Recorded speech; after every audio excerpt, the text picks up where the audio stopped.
Seigneur, rejoins-nous, parle-nous, rafraîchis-nous et sanctifie-nous par la vérité. Ta parole est la vérité. Amen.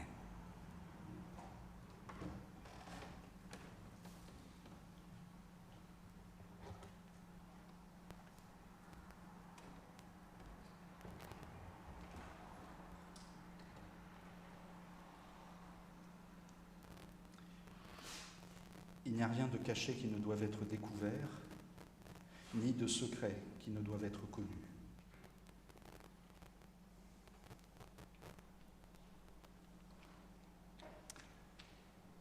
On dit souvent, frères et sœurs, que les paroles les plus dures qu'on trouve dans la Bible sont celles qui évoquent la violence qui peut être faite à des êtres humains, les récits de jugement, notamment du jugement de Dieu, le jugement dernier, le châtiment éternel, etc. Et le fait est que ces paroles sont terribles. Il y a eu beaucoup de commentaires qui ont été écrits pour tenter de solutionner le problème qu'elles posent.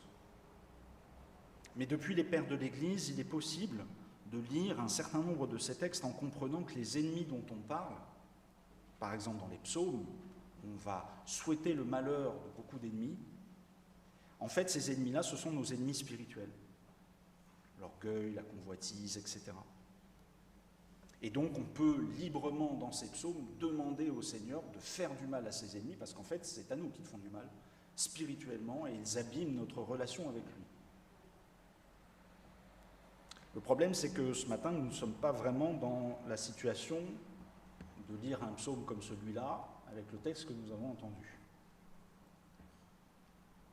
Qui osera dire qu'il n'est pas concerné par ce que nous venons d'entendre, et en même temps continuer de se dire chrétien ?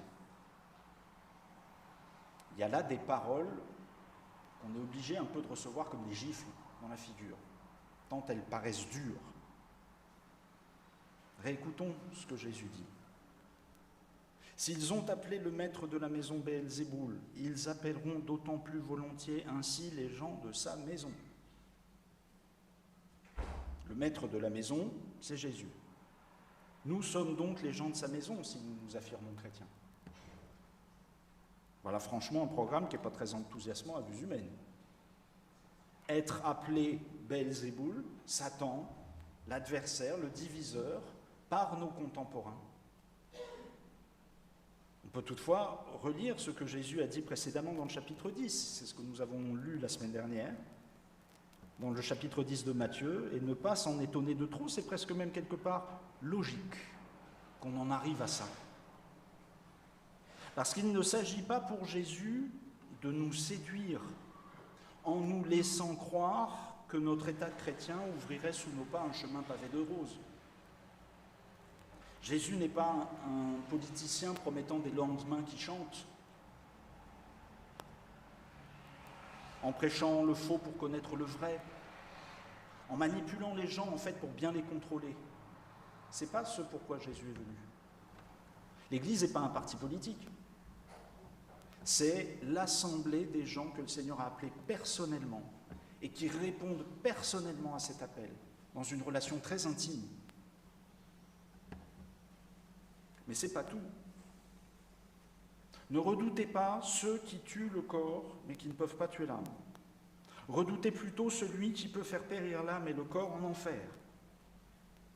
De qui Jésus parle-t-il ? Même s'il s'agissait du diable, parce que c'est peut-être spontanément la personne qui nous vient quand on entend ça. N'oublions pas que dans la logique de Jésus, le diable ne saurait avoir autant d'autorité que Dieu. Et c'est donc seulement parce que Dieu le laisse faire que le diable peut faire ainsi périr les âmes et les corps. Ça revient donc en fait à dire que celui qui a autorité pour ça sur nos âmes et sur nos corps, c'est Dieu. Ça rejoint des paroles de jugement que Jésus prononce régulièrement et qui viennent redire une autorité qu'on a trop vite fait d'oublier concernant le Seigneur. D'ailleurs, d'une manière beaucoup plus légère, c'est encore ce qu'il dit quand il dit que pas un moineau ne tombe à terre sans le Père. Il est au contrôle, il est au courant de toutes ces choses-là. Et si ça ne suffisait pas, frères et sœurs, c'est pourquoi toute personne qui se déclarera publiquement pour moi, je me déclarerai moi aussi pour elle devant mon Père Céleste, mais celui qui me reniera devant les hommes, je le renierai moi aussi devant mon Père Céleste. Ça se passe pour ainsi dire presque de commentaire. Alors bien sûr, on peut essayer de trouver des manières d'éviter la massivité de ces phrases. Le réflexe premier, c'est de penser que ça concerne les autres. Oui, il y a plein de gens qui ne sont pas courageux. Moi, si on me demandait de témoigner de ma foi, je serais très, très, très courageux. Bon, alors, oui, moi, je n'ai pas peur de ce que les autres vont me mépriser. Donc, tout ça, ça s'adresse aux lâches, aux méchants, aux gens qui sont bêtes. On sait très bien que ce n'est pas la solution, frères et sœurs, pour appréhender ces paroles. Parce qu'on n'est pas meilleurs les uns que les autres. On a tous peur. On manque tous de courage. En fait, ce courage, il ne nous est donné que par Dieu au moment où il faut. Ce n'est pas quelque chose qu'on peut avoir en réserve et qui nous permettrait de juger les autres parce que nous, on aurait un stock plus important. Il faut aussi écarter l'échappatoire qui consiste à dire que ces paroles, en fait, finalement, elles ne concernent plus personne aujourd'hui. Parce qu'elles ont été prononcées il y a 2000 ans, c'était un temps où les humains avaient une image de Dieu qui était complètement différente de la nôtre, on le voyait comme un juge uniquement inflexible, peut-être même cruel. On peut prétendre rejeter cette image et affirmer que Dieu, en fait, il est seulement miséricorde, pardon, salut, gratuit. Le problème, c'est que les dernières paroles que j'ai citées, elles n'ont pas été prononcées par personne d'autre que par Jésus lui-même. On ne peut pas faire l'impasse sur le fait que c'est Jésus qui dit ça. Pas un interprète, pas un théologien d'après. Et donc, comme il existe quand même une certaine probabilité pour que Jésus ait pensé ce qu'il disait, on se trouve en face d'un souci. Le dernier trou de souris par lequel on pourrait chercher à fuir, ça consiste à dire que Jésus c'était un homme comme un autre. C'était un illuminé, vraiment magnifique, comme tous les autres leaders spirituels. Il prêchait quelque chose de vachement chouette, mais en même temps, il avait des conceptions de son temps. Et donc, on n'a pas à prendre tout ce qu'il dit. C'est à nous de faire le tri, avec notre propre jugement. Le problème, c'est qu'en fait, ce trou de souris-là, c'est un trou qui nous fait sortir de la maison chrétienne. J'insiste pas là-dessus, on a souvent eu l'occasion d'en parler. En fait, il me semble que... J'avais oublié de faire clic. Ce qui rend ces paroles difficiles à entendre, et plus encore difficiles à prêcher, c'est pas tant leur dureté que leur vérité, au fond. C'est parce que je crois en l'autorité souveraine de Jésus. C'est parce que je me dis serviteur de Jésus-Christ que ces paroles ont pour moi un statut de vérité que je ne peux pas écarter d'un revers de la main. Je ne peux donc pas en supprimer le caractère douloureux, difficile, même effrayant. Je suis obligé de me sentir concerné par ces paroles. Je suis obligé de me dire que je ne suis pas meilleur que qui que ce soit et que donc le jugement qu'elles expriment, c'est d'abord sur moi qu'il se prononce. Je n'ai pas à aller regarder chez les autres comment ça va se passer. J'ai déjà bien assez à faire avec moi. Alors bien sûr, et fort heureusement, Jésus n'a pas dit que ça. L'affirmation de sa part de la miséricorde de Dieu, de son amour fondamental, nous empêche d'aller nous-mêmes dans le jugement porté sur les autres, si nous nous prétendons vraiment chrétiens, en restant seulement avec ces paroles-là. Ce n'est pas dans la punition, dans la honte, dans le déshonneur, dans la chute que nos ennemis, que nous sommes appelés à trouver notre consolation. C'est bien dans la présence permanente de Dieu auprès de nous. Ce Dieu qui pardonne après avoir souligné ce qui n'allait pas. Certes, Jésus ne dit pas qu'il n'y aura pas de justice prononcée. Il renie absolument pas le fait que Dieu, son Père, soit le Dieu de toute justice. C'est comme ça d'ailleurs que je comprends ces paroles. Il n'y a rien de caché qui ne doive être découvert, ni de secret qui ne doive être connu. Les malheurs, les souffrances que nous pouvons endurer à cause de notre foi trouveront leur règlement et seront reconnues pour ce qu'elles sont. Mais le jugement final ne nous appartient pas. Il appartient à Dieu, et à Dieu seulement. À nous, il est demandé et il est donné de pouvoir avoir confiance jusqu'au bout. Pas un moineau ne tombe par terre sans l'accord de notre Père, ou plus littéralement, sans notre Père. Dieu se tient auprès du plus petit de tous les plus petits oiseaux jusqu'à la fin de sa vie. La moindre fleur ne s'épanouit sans la présence de Dieu. Et c'est pour sa gloire et son plaisir qu'elle le fait. À plus forte raison, Dieu se tient-il auprès de chacune et de chacun d'entre nous dans toutes les circonstances de nos vies. Parce que Dieu tient davantage à chacune et chacun d'entre nous qu'aux moineaux et aux fleurs. Là encore, il ne faut pas aller trop loin, en nous laissant emporter par un enthousiasme qui serait un petit peu trop humain, et qui consisterait à dire que c'est donc la miséricorde de Dieu qui l'emportera sur sa justice, que tout sera résolu dans un pardon universel. Ce n'est pas ce que Jésus dit ici. Les errances, les erreurs, même dissimulées derrière de grands principes, seront révélées. On connaît la célèbre citation de Sébastien Castellion qui disait « Tuer un homme, ce n'est pas défendre une doctrine, c'est tuer un homme ». Eh bien, une formule légèrement inverse est tout aussi vraie à mes yeux. Dire la vérité au nom de l'Évangile, c'est pas tuer un homme, c'est dire la vérité au nom de l'Évangile. C'est ce qui rend aujourd'hui l'évangélisation difficile. Parce que parfois, dire des trucs comme ce qu'on vient d'entendre, annoncer à des gens le fond du message chrétien, ça peut leur paraître très offensant. On peut apparaître comme des gens qui jugent. Et être jugé aujourd'hui, c'est presque déjà être tué et être condamné. Or, l'enjeu pour nous, c'est de poser ce jugement en assurant aussi que Dieu vient pardonner celui qui se repent. Et que ça ne nous appartient pas, encore une fois. Jésus ne dit pas que Dieu est seulement dans la présence auprès de celles et ceux qui souffrent, comme une gentille nurse qui tient la main du mourant sur son lit. C'est pas que cette présence ne soit pas essentielle et qu'il ne nous faille pas nous-mêmes aussi tenter d'avoir cette présence-là. Mais réduire la foi chrétienne seulement à ça, c'est définir une impuissance qui n'est pas ce que Jésus dit ici de son Père. L'Église, elle n'a pas juste à être l'ambulance de la société. Elle a annoncé aussi quelque chose qui doit faire que toute la caravane prend une nouvelle direction. Les deux plateaux de la balance, d'un côté la justice, de l'autre côté la miséricorde, ils doivent toujours être tenus ensemble en équilibre. Faute de quoi, ce dont on parle, ce n'est pas l'Évangile. C'est ainsi seulement que je crois qu'on peut vraiment parler d'amour. L'amour chrétien, il n'est pas uniquement sévérité, correction, exigence, mais il n'est pas non plus seulement générosité, relativité, finalement indifférence. C'est dans cet équilibre ô combien périlleux que nous devons aller au-devant de nos contemporains.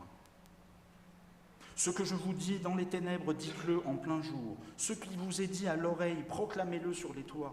Nous ne pouvons pas garder ça pour nous, frères et sœurs. Certes, il nous faut toujours revenir à nous-mêmes, intégrer tout ça le plus profondément possible en nous avant d'en parler aux autres. Mais il faut aller leur parler. Parce que ça ne va pas bien.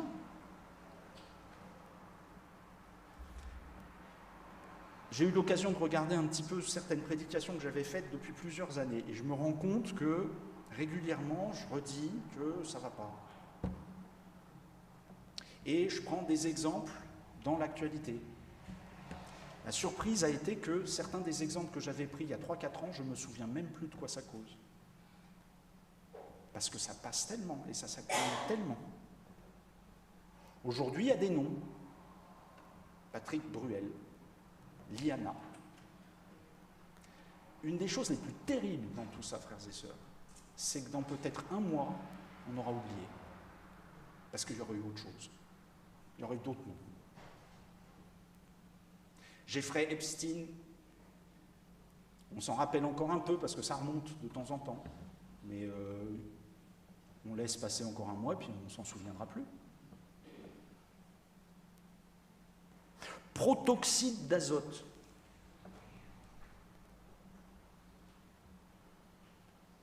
Tout le monde voit à peu près, la crème chantilly, tout ça, on rigole, on a un accident de bagnole. Et si c'est pas ça, ça sera un autre produit. On est en train de penser une campagne contre la drogue, pour prévenir des méfaits de la drogue. Fondamentalement, en fait, c'est pas sur ces détails-là qu'il faut s'arrêter, mais sur le fait que, notamment à travers ces consommations de substances, elles sont révélatrices du fait que nous avons toujours plus besoin d'échapper à ce quotidien. Il y a de plus en plus de jeunes qui veulent fuir tout ce qu'on leur propose, parce que ce qu'on leur propose n'est pas spécialement beau, et pas spécialement mu par des valeurs spirituelles qui peuvent les élever. Je suis de moins en moins persuadé que le cœur humain, quand il se prétend autonome vis-à-vis de Dieu, soit spontanément bon et tourné vers lui. Et en fait, notre job, c'est quand même de rappeler ça. C'est quand même de repartir de ce constat-là. Mais comment faire vraiment ? Comment tendre ce miroir assez cruel de notre situation humaine rebelle à Dieu, sans apparaître pour des donneurs de leçons, de potentiels juges du reste de nos semblables ? Comment leur faire entendre la bonne nouvelle sans trahir le message, en n'en faisant qu'une annonce aussi absurde que généreuse d'un Dieu qui aime tellement le monde que toutes les horreurs humaines, au bout du compte, seront indifférentes ? Le trouble qui peut nous saisir à l'écoute de ces paroles, de paroles comme celle-là par exemple, celui qui me reniera devant les hommes, je le renierai moi aussi devant mon Père céleste, il est légitime. Moi je peux le comprendre, c'est trop difficile d'aller parler de ça. Allez annoncer la miséricorde de Dieu aux parents de Liana, la miséricorde envers celui qui a tué leur fille. Je ne dis pas qu'il ne faut pas le faire, hein. Je dis que c'est très, très, très, très, très difficile. Rappelons-nous dans cet esprit le scandale qu'il y avait eu quand on a appris qu'une communauté de sœurs catholiques avait accueilli la femme de Dutroux au nom de l'asile qu'on devait avoir. Non, c'est pas facile tout ça.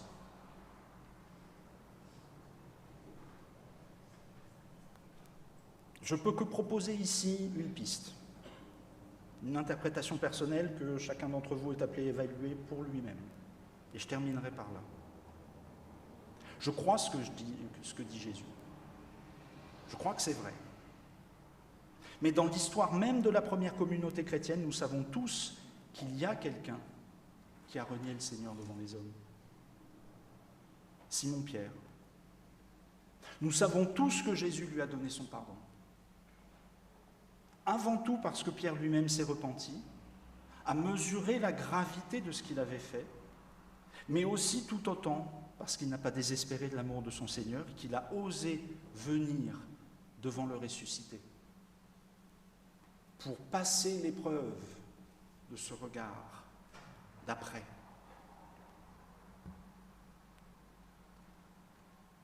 Tout reniement du Seigneur peut être pardonné par Dieu si son auteur se repent. Nous ne sommes pas meilleurs que Pierre, mais tous nous sommes au bénéfice du même amour. Ne désespérons donc pas nous-mêmes, ni pour nous-mêmes, ni pour les autres, de l'amour que Dieu nous porte.